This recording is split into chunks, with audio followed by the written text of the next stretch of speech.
Supreme court में चिल्लाते रहे सिब्बल, योगी ने कर दिया खेल। वक्फ की संपत्ति पर चला योगी का हंटर। वक्फ कानून से एक्शन, मौलानाओं में हड़कंप।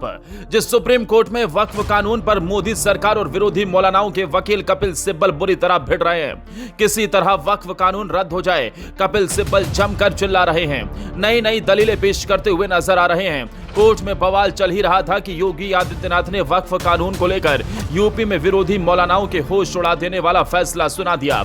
ऐसी कार्रवाई की गई कि कोर्ट में खड़े कपिल सिब्बल के भी होश उड़ गए, क्योंकि कौशांबी में वक्फ बोर्ड की संपत्ति पर एक बार फिर बड़ी कार्रवाई की गई। सिराथू के कड़ाधाम मिलकर में 93 बीघा वक्फ बोर्ड की संपत्ति को सरकार ने कब्जा मुक्त कराया है।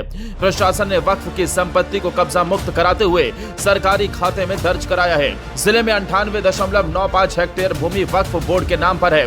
जिले के 3 तहसीलों में जांच टीम गठित की गई है। जांच में पाया गया है कि वक्फ बोर्ड के नाम से पहले यह भूमि ग्राम समाज के खाते में दर्ज थी। वक्फ कानून लागू होते ही योगी सरकार ने इसे सख्ती से अमल में लाकर एक्शन शुरू कर दिया है। सबसे पहले संभल रडार पर आया, जहां जनेठा शरीफ की दरगाह पर एक्शन लिया गया। खैर, संभल की कार्रवाई पर आए उससे पहले कौशांबी में कैसे एक एक्शन ने मौलानाओं की जमीन हिलाकर रख दी है, बताते हैं। दरअसल जांच की गई तो पता चला कि कौशांबी की ज्यादातर वक्फ संपत्ति पर कब्रिस्तान और मदरसे बने हुए हैं। ये वक्फ संपत्ति से पहले ग्राम समाज के खाते में जमीनें दर्ज थी। अब जांच के बाद खुलासा हुआ तो वक्फ संपत्ति को तुरंत कब्जा मुक्त कराया गया। फिलहाल आगे और भी जमीनों की जांच चल रही है। अब बात करते हैं संभल की, जहां कई ऐसी जमीनें पाई गई जिन पर बताया जा रहा है कि वक्फ के नाम पर अवैध कब्जे का काम किया गया और जल्द उन्हें जांच पड़ताल के बाद कब्जा मुक्त कराने की कार्रवाई शुरू हो जाएगी। संभल में भी वक्फ कानून के तहत कार्रवाई की गई। मुस्लिम युवक की शिकायत के बाद संभल के जनेठा शरीफ दरगाह की जांच शुरू हुई। राजस्व विभाग की टीम ने जनेठा दरगाह शरीफ की पैमाइश की है। जांच रिपोर्ट डीएम को सौंप दी गई है। डीएम के निर्देश के बाद आगे की कार्रवाई की जाएगी। दरगाह से सटे तालाब की भूमि से कब्जा भी हटवा दिया गया है। यूपी में एक के बाद एक धाकड़ एक्शन शुरू हो गया है। सिर्फ संभल और कौशांबी ही नहीं, बल्कि मेरठ में भी प्रशासन की सख्ती से हलचल पैदा हो गई है। अब तक के रिकॉर्ड के मुताबिक मेरठ में सुन्नी वक्फ बोर्ड की 2661 और शिया वक्फ बोर्ड की 81 संपत्तियां चिन्हित हैं। जांच में कोई भी संपत्ति सरकारी जमीन के रूप में चिन्हित होती है तो उस पर नियमानुसार कार्रवाई की जाएगी। सिर्फ 1-2 जिले में नहीं, बल्कि पूरे यूपी में वक्फ कानून को लेकर सीएम योगी ने सख्ती दिखा दी है। वक्फ के नाम पर अवैध कब्जे के काम पर लगे एक भी माफिया को छोड़ा नहीं जाएगा।